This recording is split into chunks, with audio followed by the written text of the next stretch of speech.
Ismail Faiz road, সাকতাই নয়া রাস্তা, নয়া মসজিদ, 3 রাস্তার মোড়ে ঈদে মিলাদুন নবীর ডাক পড়বে। অনেকের পেট কামড়াবে, অনেকে বেদাতের ফতোয়া দেবে। নবীর যুগে ছিল না, সাহাবীর যুগে ছিল না। ওরে বেকুল, আল্লাহ উপযুক্ত উত্তর দিয়ে দিলেন, তুই তো নবী তালাশ করবি, তুই তো সাহাবী তালাশ করবি। আমি আল্লাহ কোরআনে হাকিমের মধ্যে আমার মুস্তাফার ঈদে মিলাদুন নবী সুন্নতে ইলাহি বানিয়ে দিলাম। ঠিক কি না? আমার ভাষা না কোরআনের ভাষা, কেটে দেওয়া যাবে? কেউ কি একটা কোরআন বানাইতে পারবে?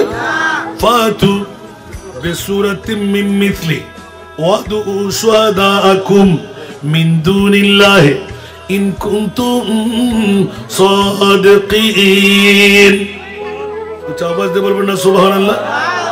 তোর লয়ার, বিশ্ববিখ্যাত সাহিত্যিক, এক কাট্টা কর, আমার কোরআনের এক টুকরো আয়াত বানা। সুবহানাল্লাহ। কে দিচ্ছেন? আল্লাহ। পারবে কেউ? সহজ আছে? এই পর্যন্ত পেরেছে? পারবেও না। উচ্চ আওয়াজ দিয়ে বলুন না সুবহানাল্লাহ। বন্ধুরা, সুন্নি জনতার বিরুদ্ধে গুতাগুতি করে লাভ কি? জীবনটা শেষ করতে লাগলি। আমার আল্লাহ ইলমে গায়েবের খবর দিয়ে পাক করে দিচ্ছেন, সাতাফতারিকু উম্মতি সালাসু ওয়া সাবিনা মিল্লাহ। অনতি বিলম্বে, কোথায় 1450 বছর আগে আমার নবী ডিক্লারেশন দিলেন, 1450 বছর পরে এই সাকতাইয়ের জমিনে, ইসমাইল ফয়েজ রোড, সাকতাই নয়া মসজিদ, 3 রাস্তার মাথায় আঞ্জুমানে আশেকানে হযরত গাইবিদন মাইজবান্ডারির পক্ষে ঈদে মিলাদুন নবী সাজানো হবে। অনেকে দরজা বন্ধ করে দেবে, অনেকে আশেপাশে থাকবে না। বন্ধু কি করো? আল্লাহ উত্তর দিয়ে রাখলেন, খবরদার খবরদার, তোর আর পেট কামড়ি হবে আমি ভালো করে জানি।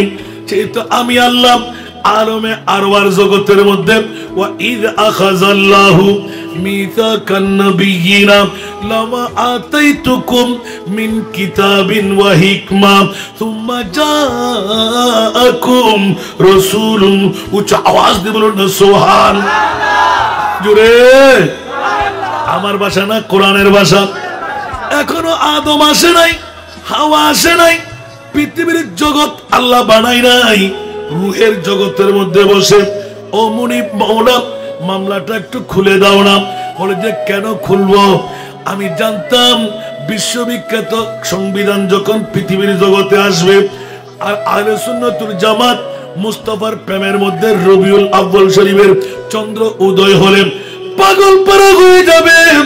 সব ঈদের সেরা ঈদ মানাইবে, সব খুশির সেরা খুশি মানাইবে, সব দামের সেরা দামি কাজ ঈদে মিলাদুন নবী বলবে। উচ্চ আওয়াজ দিয়ে বলুন না সুবহানাল্লাহ। ঠিক কিনা বন্ধুরা? কারো কি কষ্ট লাগে?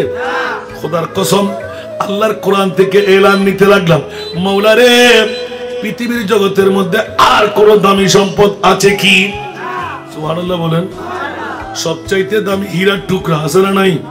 আরো জোরে। আল্লাহর কাছে জিজ্ঞাসা করলাম, মাওলা হীরার মর্যাদা কত?